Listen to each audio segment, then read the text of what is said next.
Let's start by talking about the occasion and the first half. It was a tremendous event. In the first half, you must have thought, this is going as every way you would have hoped. Well, I mean, listen, we knew we had to come out and we had to play.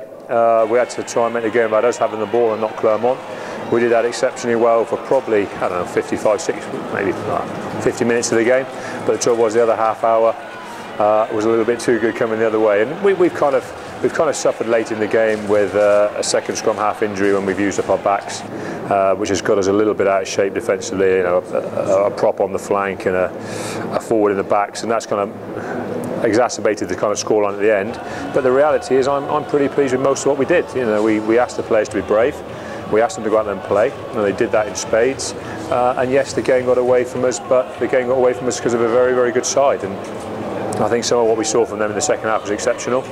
And I kind of think if they could play like they played in the second half for the rest of the season, I think you may have your favourites of the Heineken Cup there, personally speaking. So no, I'm not too despondent. I've just said to the guys, the only important thing is that we've learned from today. That was always our aim when we started this Heineken Cup campaign, and that remains my aim. We've got to meet with these boys on Monday, and we've got to be a better team than we were on Friday, and that's all it's got to be about for me. What changed, do you think, in the second half? Well, I mean, I think you ultimately have to say they received the ball from the restart and decided to play. They didn't play tactically, they didn't kick out of their 22. They played multi-phase rugby, and they kind of got us rolling. We probably went a little bit soft defensively and kind of defended across the pitch rather than up and down the pitch a little too much, and we probably didn't make that switch quite early enough, because when we did, we were back in the game again. And we were kind of causing them a few more problems. But I'm not going to be at the end of the day. You've got to say, well done, Clermont. You came out and you played in the second half and you scored your tries. That's what we wanted to do. We didn't score enough in the first half.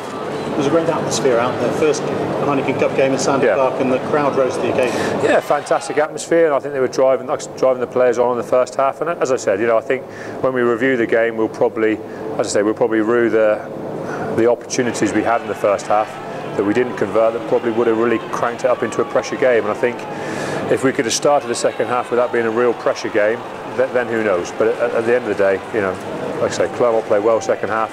We didn't play well enough. Take it on the chin and you move on. On paper, that was Leinster and Clermont in control of the group. You've now got a double header against the Scarlets next. You've still got plenty to play for. I mean, we were never going to be a team that were going to be looking overtly at the table anyhow. It was always about getting stuck into every game. We said we go for every game flat out. That's what we'll do. We'll do the same in the Scarlets games in the build-up to Christmas. Like I say, the key for me is that we're a better team now than we were before we played the last two games, and we have to show some of that form, the better bits of our form, going into the Bath game.